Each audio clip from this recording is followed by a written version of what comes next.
본문 앞에 보면 25장 13절 16절이 있습니다. 요게 이제 마지막 사회법이라고 말씀하는데요. 주머니에 갖지 않은 저울추 곧 큰 것과 작은 것을 넣지 말고, 또 내 집에 갖지 않는 돼 곧 큰 것과 작은 것을 두지 말고, 공정한 저울추를 두고 공정한 되를 늘 갖고 있어라. 그래야면 하나님께서 내게 주신 땅에서 내가 장구하리라. 이같이 하는 자, 부정당히 행하는 자, 내 하나님 여호와께 가증하리라. 자, 그래서 여러분 두 가지를 갖고 있으면 안 됩니다. 그죠? 한 가지를 갖고 있어야 됩니다. 남에게는 저렇게 대하면서 자기에게는 그러면 안 됩니다. 자는 하나여야 됩니다. 남에게 그걸 갖다 댑니까? 자기에게도 갖다 대야 돼요. 남의 티는 잘 보면서 왜 자기 들보는 이렇게 그럽니까? 바로 이 말입니다. 그러니까 받을 때는 어떻게 받습니까? 큰 그릇으로 받아놓고 줄 때는 조그만 그릇으로 주면 안 됩니다. 하나님께 받을 때는 크게 받아놓고요. 하나님이 좀 내놓으라 하니까 조그맣게, 두 가지 그릇이 있으면 안 됩니다. 받을 때는 어떻게 됩니까? 무거운 추를 해서 많이 받으려고 그러고, 줄 때는 가벼운 추를 올려가지고 적게 주려고 그러고, 두 개를 갖고 있다는 자체가 문제입니다. 갖고 있지 말아야, 아예 이런 생각 없이 살아야 됩니다. 좀 단순하게 살아야 됩니다. 그런 사람이 오래 갑니다. 단순하게 사는 사람이 오래 갑니다. 그러지 않고 조금이라도 뭘 남기려고 이런 사람들은 어떻게 됩니까? 복잡합니다. 이런 사람은요, 오래갈 언젠가 다 드러나거든요. 자, 정의와 공평은 하나님의 축복으로 이끕니다. 여러분, 축복받고 싶잖아요. 우리는 다 복받고 싶거든요. 그러면 어떻게 살아야 됩니까? 대접받고자 하는 대로 대접하면 됩니다. 대접받고자 하는 대로 대접하면 됩니다. 내 몸처럼 대해주면 됩니다. 내 몸처럼. 부지 중에 천사를 대접한 것처럼. 여러분, 이게 축복받는 길입니다. 이게 성경입니다. 성경은 그렇게 가리키는 겁니다. 막 속이고 뭐 아무것도 안 하고, 근데 교회 와서 기도만 하고, 우리 하나님 그렇지 않아요. 다 연결, 이게 하나입니다. 이것도 기준이 두 개 아닙니까? 세상은 이렇게 살고 교회는 그런 생각 자체를 버리라고요. 우리 편에서 속이는 행동은 하나님의 심판을 받는다. 자, 그리고 나서 이제 26장으로 넘어옵니다. 첫 열매 제물과 3년 11조. 내 하나님 여호와 내게 주시는 땅의 토지의 소산의 만물 첫 열매죠. 거둔 다음에 그것을 취하여 강주리에 담고 하나님 여호와께서 이름을 두시러 택하신 곳으로 그것을 가지고 가라. 그리고 나서 이제 5절에서 9절입니다. 하나님 여호와 앞에 아뢰기를 이러면서 쭉 이게 출애굽 내용이 나옵니다. 우리 조상은 유리하는 아람 사람, 이 아람 사람이 아브라함을 뜻하는 겁니다. 소수의 사람을 거느리고 애굽으로 내려가서 이제 거기에 우거하여 필경 크고 강한 번성한 민족이 되었고, 애굽 사람이 우리를 학대하며 우리를 괴롭게 하며 우리에게 중령을 시키므로 우리가 우리 조상 하나님께 부르짖었고, 여호와께서 우리의 음성을 들으시고 우리의 고통과 신고에 하감하시고 강한 손과 편팔과 큰 위험과 기적과 이사로 우리를 애굽에서 인도하여 내시고 이곳으로 인도하사 적과 꿀이 흐르는 땅을 주셨나이다. 여기서 이 사람들은 지금 2세대거든요. 1세대는 다 죽었습니다. 이걸 경험한 사람들은 다 죽었는데도 불구하고 이 모든 경험은 뭐라고요? 우리의 경험이라고 기도하라는 말입니다.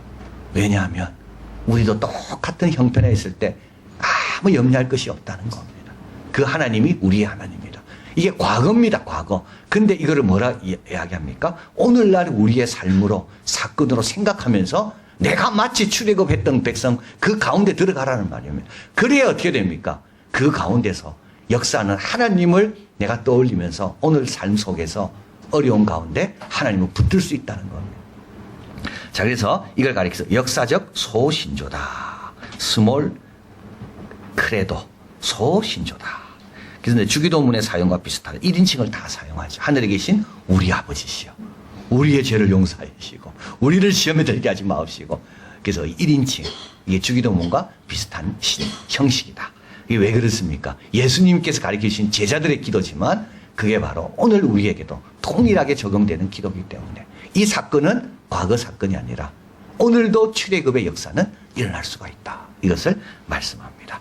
11절. 그래서 이제 제사드리러 와서 이제 만물을 첫 번째 제물을 하나님께 드리고 난 다음에 그 다음에 뭡니까? 이 기도문을 낭송하고 그리고 나서 11절에 내 하나님 여호와께서 너와 내 집에 주신 모든 복을 인하여 너와 너는 레위인과 너희 중에 우가는 객과 함께 즐거워해라. 자, 그래서 궁핍한 사람과 함께 친구하면서 감사하는 겁니다. 요게 예배의 마지막입니다. 그래서 하나님께 예배를 드리는 것은 예배는 세 가지가 꼭 들어갑니다. 헌신이 들어갑니다. 여러분, 헌신 없는 예배는 없습니다. 헌신 없는 예배는 없습니다. 헌신해야 예배가 이루어지는 겁니다. 시간을 떼고 그 장소 와야 예배가 이루어지는 거지. 내 편안한 데 앉아서 예배는 안 이루어집니다. 그건 예배가 아닙니다. 그건 예배가 아닌 거죠. 예배는 뭡니까? 하나님 앞에 가치 있는 걸 드리는 거 아닙니까? 가치 있는 시간을 드리고, 가치 있는 장소에 나와서 그게 예배인 겁니다. 예배 기본입니다. 그러니까 인터넷으로 예배 드리는 게 아닙니다. 이 아날로그입니다. 예배는 지극히 아날로그입니다. 예배는 와야 돼요. 와서 헌신, 빈손으로 오지 말고 물질을 갖고 와야 돼요. 자기 걸 떼어 드리는 겁니다. 그러니까 두 가지를 갖지 말아 돼 있잖아요. 두 가지 그릇을 받았으면 하나님께 그 그릇에 담아서 하나님께 드리는 겁니다. 그리고 예배는 말씀이 있습니다. 소신조가 있잖아요. 와가지고 드리는 것만 하지 않습니다. 말씀을 묵상하고 말씀을 듣고 말씀을 선포하고 말씀대로 될 것이기 때문에 말씀을 선포하는 겁니다. 자, 그리고 나서 예배는 뭡니까? 나눔입니다. 어렵고 힘든 사람과 교제하고 하나 되고 이게 예배입니다. 여러분, 예배 드리고 난 다음에 이게 열려져야 돼요. 마음이 확 열려져야 되고 예배 끝나고 나가면서 온 성도들과 함께 기뻐하고 참 귀하게 여기고 이게 예배인 겁니다. 예배에는 헌신이 있어야 되고요. 말씀이 있어야 되고요. 그리고요, 나눔이 있어야 됩니다. 이게 온전한 예배입니다. 자, 그리고 이제 12절에 제3년, 그때 이제 11조, 3년의 11조인데요. 내 모든 소산의 11조를 다 마친 후에 그것을 레위인과 객과 고아와 과부에게 주어 내 성문 안에서 먹어 배부르게 하라. 그래서 이렇게 됩니다. 이제 만물을 드리고 3년째는 그거를 이제 중앙성소로 가져오지 않고 그 지방에서 어려운 사람과 나눠 먹고 또 3년, 1년, 2년은 이제 만물을 드리고 제 3년에는 나눠 먹고 그리고 제 7년은 없습니다. 왜냐하면 안식년 농사를 안 짓거든요. 그래서 이스라엘 주기가 그렇게 됩니다. 근데 이게 왜 3년 주기일까? 왜 3년 주기일까? 나중에 이 3년 주기를 이스라엘 백성들은 율법, 토라, 창세기에서 신명기까지 읽는 그 3년 주기로 이걸 만들게 됩니다. 그래서 이들은 회당에 가서 토라를 읽는데 항상 3년 주기였다 그래요. 3년 회당에 참석하면 창세기부터 신명기까지 다 읽는 겁니다. 그리고 두루마기를 다시 쭉 말게 되고, 그리고 다시 이제 창세기부터 두루마기를 펴기 시작해서 창세기부터 신명기 다 읽은 다음에는 어떻게 됩니까? 그게 3년 주기, 3년 주기. 그래서 유대인들은 이 3년 주기로 율법을 다 읽었다. 그래서 첫 안식일, 3년 시작할 때는 창세기를 읽고, 42주가 되면 출애굽을 읽고, 73주가 되면 레위기를 읽고, 이제 97주가 되면 이제 민수기를 읽고, 117주가 되면 이제 신명기를 읽고, 그래가 3년이 끝나면 다시 3년의 첫 주가 되면 창세기를 읽고. 그래서 이제 여기에서 3년이라는 말, 여기에서 이제 이 말씀을 읽는 3년 주기가 왔다라고 봅니다. 자, 그리고 이제 13, 15절에 보면 그리할 때 하나님께 구하기를 내 성물을 내 집에서 레위인과 곱과 과부에 주어 명하신 대로 하였사오니, 그때 또 고백이 나오죠. 하나님 앞에 이제 말씀합니다. 내가 주의 명령을 범죄치도 아니하였고 잊지도 아니하였나이다. 내가 예곡하는 날에 성물을 먹지 아니하였고 부정한 몸으로 이를 떼어두지 아니하였고 죽은 자를 위하여 이를 쓰지 아니하였고. 자, 죽은 자를 위하여 음식과 물과 술을 제공하는 그 고대 관습이었습니다. 오늘도 우리 한국도 그렇죠. 제사 음식 아닙니까? 이게 한국만 이런 게 아니라 모든 인간은 다 누군가 조상이 죽으면 어디에 있기 때문에 그 조상을 위해 음식을 해바쳐야 된다는 그런 생각이 아주, 이거는 인류의 보편적인 인간이 갖는 그런 기본 감정이었던 것 같아요. 근데 이스라엘 백성은 그렇게 하지 않았다는 겁니다. 그게 고대 관습이었습니다. 주위 사람들은 다 그렇게 했지만 이거를 차라리 가난한 자에게 주는 겁니다. 조상에게 주지 않고 이거를 즐겁게 가난하고 어려운 사람과 함께 나눠 먹는 것. 그걸 이야기하는 거죠. 자, 그리고 나서 이제 오늘 본문입니다. 26장 16절 19절. 이 본문은 이제 간단한 이제 4절로 되어 있죠. 그러나 요거는 이제 언약 갱신의 준비입니다. 이제 그래서 이제 신명기는 26장이 끝나면서부터 이제 새로운 단계로 확 들어가게 됩니다. 5장에서 26장 요 앞에까지는 법의 해설 이제 그런 것들이 나오고 그것을 이제 결론이 이제 오늘 본문이고 이걸 하나의 단원으로 묶어주는 역할을 하는 것이 이제 오늘 본문이라고 봅니다. 그래서 5장 1절 이스라엘아 오늘 내가 귀에 말하는 규례와 법도 이걸 이제 5장 1절부터 쭉 이야기하는 거 아닙니까? 두가 뭐 저울추를 2개 갖고 가지 마라. 뭐 이까지 쭉 이 법들 이야기했거든요. 그리고 나서 이제 이것이 다 끝난 겁니다. 이제 하나님이 주시는 말씀이 다 끝난 겁니다. 이제는 뭐 해야 됩니까? 이제 언약을 체결해야 됩니다. 이 말씀을 지킬 건지 아닌 지킬 건지를 이제 서원하는 겁니다. 서약. 이게 언약 체결입니다. 그래서 율법의 낭독은 완료되었고 이제 하나님과 택하신 백성 간의 언약 관계로 들어가야 됩니다. 구속 관계에서 어떤 관계입니까? 언약 관계입니다. 이제는 좀 더 책임지는 단계로 들어가는 겁니다. 이제는 받는 단계가 아닙니다. 이제는 받았으면 어떻게 됩니까? 내가 책임지는 단계, 이게 언약 관계입니다. 그 언약 관계로 들어가기 위해서 주신 말씀이 바로 오늘 읽은 이 말씀입니다. 그래서 5장에서 26장 앞까지는 착한 부 뭡니까? 행해라, 행해라, 행해라, 이렇게 해라. 뭐 집에 난간을 세울 때 사람 떨어지지 않도록 주의시켜라. 뭐 이렇게 쭉 이야기 하잖아요. 다 한 다음에 이제 하나님 말씀한 다음에 이제는 뭡니까?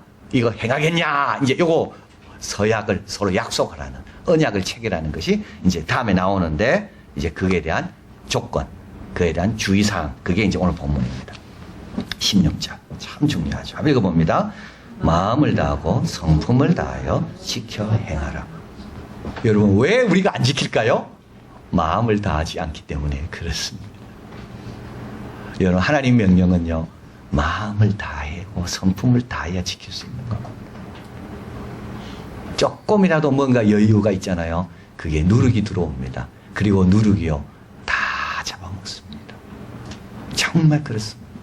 우리는 이 육체적인 이게 본성들이 너무 많기 때문에 다 하지 않고 조금이라도 여지를 남겨두면 그런 것들이 우리들을요, 야금야금 욕심이 잉태하여 죄를 낳고, 죄는 뭐 한다 돼 있습니까? 죄는 장성하는 겁니다. 그래서 여러분, 두 마음 가지면 절대 하나님 뜻 행할 수 없습니다. 늘 배우지만 진리 이룰 수가 없습니다. 왜냐하면 늘 배우지만 마음 한 곳에는 또 뭡니까? 딴 데 마음이 가 있거든요. 이게 굉장히 중요한 원리입니다. 그래서 딴 생각하지 않고 그냥 마음을 다하고 성품을 다하고 내가 이 명령을 행하리라. 이래야만이 행할 수 있는 게 하나님의 명령이요, 말씀입니다. 그리고 17절 오늘날 여호와를 내 하나님으로 인정하고 그분의 말씀은 먼 고대의 것이 아닙니다. 하늘만큼 떨어져 있는 것도 아십니다. 하나님은 살아계시고 지금 말씀하고 계십니다. 너의 선택을 또 다른 오늘날로 미루지 말라. 지금 하라는 거예요. 지금. 미루지 말고 지금 해라. 그리고 18절 오늘날 너를 자기 보배로운 백성으로 인정하시고 이건 선포하셨다는 말입니다. 19절 너의 칭찬, 명예, 영광 그 지으신 모든 민족 위에 뛰어나게 하시고 우리 하나님께서 칭찬과 명예와 영광으로 모든 민족 위에 뛰어나게 하시고 그 말씀하신 대로 너로 내 하나님 여호와의 성민이 되게 하시리라. 하나님의 성민이 되는 것, 이것이 최고의 영광입니다. 그런데 최고의 영광은 그의 성민이 되는 것인데 거룩한 백성이 되면 누가 영광을 받습니까? 아버지가 영광을 받습니다. 자, 요게 이제 여러분 하나님 영광을 위해 기도하잖아요. 야, 우리 자녀 잘 돼가 하나님 영광. 여러분 조심해야 됩니다. 아주 불순한 동기가 들어가 있습니다. 다 내 영광입니다. 정말 그렇습니다. 우리 자녀 돈 많이 벌어가지고 하나님 영광 아닙니다. 우리 자녀 영광입니다. 부모 영광입니다. 참 어렵습니다. 요 선을 자 여기 애매하게 이렇게 맞물려 있습니다. 애매하게 맞물려 있습니다. 그게 참 우리가 행복한 건 너무 좋고요. 우리 자녀가 잘 되는 건 너무 귀한 겁니다. 그런데요, 더 중요한 게 있죠. 나를 보면서 누구를 떠올리면 최고의 삶입니까? 아버지를 떠올리는 게 최고의 삶. 저 사람을 보니까 야, 저 사람의 아버지는 너무 좋겠다. 이게 최고의 영광입니다. 우리 예수님 십자가에 달려 돌아가실 때 백부장이 뭐라 했습니까? 하나님을 찬송했다 했습니다. 그러면서요, 진실로 하나님의 아들이었도다. 아들을 보니까 백부장은 이 아버지가 얼마나 복받은 바 아닌가. 왜냐하면 이 아들은 죽기까지 끝까지 충성하는 아들이거든요. 이 아들은 죽으면서도 원망하지 않는 아들이거든요. 그러니까 백부장이 이 아들을 보면서 아버지께 영광 돌리는 겁니다. 이 아들을 둔 아버지, 당신은 정말 위대한 왕이고 정말 복받은 왕입니다. 여러분, 우리를 보면서 우리는 이렇게 생각합니다. 나를 보면서 내가 칭찬받기를 원하잖아요. 내가 영광받기 원하잖아요. 여러분, 그 단계 갖고 가서는 그건 정말 육적인 겁니다. 조심해야 됩니다. 나를 통해 누가 보여야 됩니까? 아버지가 보여야 됩니다. 내가 잘 되는 자리에 내가 보이면 안 됩니다. 누가 보여야 됩니까? 우리 아버지의 영광이 보여야 됩니다. 그것이 최고의 삶입니다. 요셉은 보디발의 집에서 종소리 했습니다. 요셉은 종이었습니다. 그런데도요, 보디발이 보니까 하나님이 함께 하심이 보였다 그랬습니다. 이게 최고의 칭찬입니다. 여러분, 우리가 최고의 칭찬은 뭡니까? 거기 가니까 참 예수님이 계시는 것 같다. 최고의 칭찬. 우리 가정의 최고의 칭찬은요, 뭐 몇 평, 뭐 어디 살고 아주 유치한 겁니다. 아주 유치한 거고요. 그 갖고는 아무 권세와 능력도 없습니다. 그 가정에 가니까 보리떡 하나 갖고도 참 하나님께 감사하는 그 모습을 보니까 도대체 이 하나님은 어떤 하나님일까? 정말 궁금해진다. 여러분, 그 가정이 최고의 칭찬의 가정입니다. 여러분, 그걸 놓고 기도해야 됩니다. 이게 참된 능력입니다. 지금 하나님이 그거 말씀하잖아요. 여호와 하나님이 성민이 되게 하시리라. 능력 많이 받겠다. 이런 말 아닙니다. 너가 가는 곳마다 다 두려워하겠다. 그런 게 아닙니다. 너희를 볼 때마다 하나님의 택한 백성은 저런 백성이구나. 그 하나님께 영광 돌리는 겁니다. 순종은 이제 새로운 양상을 띠게 됩니다. 순종은 법적인 의무라기보다 구원자와의 인격적인 관계에 대한 반응입니다. 모든 계명은 명령으로 받습니다. 하나님의 모든 말씀은 명령으로 받습니다. 그러나 그걸 받는 태도는 의무감이 아닙니다. 우리 하나님이 주신 거니까, 나를 위해 주신 거니까, 나를 사랑해서 주신 거니까 그건 의무감이 아닙니다. 사랑과 신뢰와 복종입니다. 신명기의 주제는 이겁니다. 신명기의 주제는 이겁니다. 하나님과 동행하는 데 있어서 필요한 게 뭐라고요? 하나님을 사랑해야 됩니다. 그리고요, 하나님을 믿어야 됩니다. 세 번째요, 복종해야 됩니다. 이 세 가지가 있어야 끝까지 하나님과 동행할 수가 있습니다. 사랑하지 않는 사람은요, 금방 딴 데로 갑니다. 신뢰하지 않는 사람은요, 자기가 신뢰하는 것을 따라갑니다. 그리고요, 복종하기 싫은 사람 있죠. 복종하기 싫은 사람. 자기를 부인하기 싫어하는 사람. 자아가 너무 강해서 이 자아를 주님께 맡기기를 두려워하는 사람. 그게 안 되는 사람. 그 사람 주님과 동행할 수가 없어요. 주님과 동행하려면 세 가지 꼭 기억하십시오. 여러분, 누구한테 물어보시오. 내가 주님과 동행하는 게 어려운데 왜 그럴까? 너 주님 사랑하냐? 너 주님 믿냐? 그리고 너 주님께 복종할 마음이 있냐? 그러면 뭐가 문제겠습니까? 사랑하고 믿고 내 자신을 주님께 다 십자가에 못 박았는데 따라가는 게 뭐가 문제겠습니까? 아무 문제될 게 없습니다. 이것이 뭐라고요? 보배로운 백성의 모습입니다. 이런 모습에서 우리 하나님은 영광을 받으십니다. 그러면요, 우리는 최고로 복된 삶을 산 겁니다. 더 이상은 없습니다. 오늘 말씀 기억하시면서 하나님의 성문으로 내 아버지가 영광 받도록, 아버지에게 나 같은 사람을 둔 것이 아버지에게 칭찬이 되도록 내가 더 사랑하고 더 잘 믿고 더 복종하리라. 여기에 뭐가 있을까요? 여기에 평안이 있고요, 여기에 자유가 있고요, 여기에 기쁨이 있는 겁니다. 기도하겠습니다.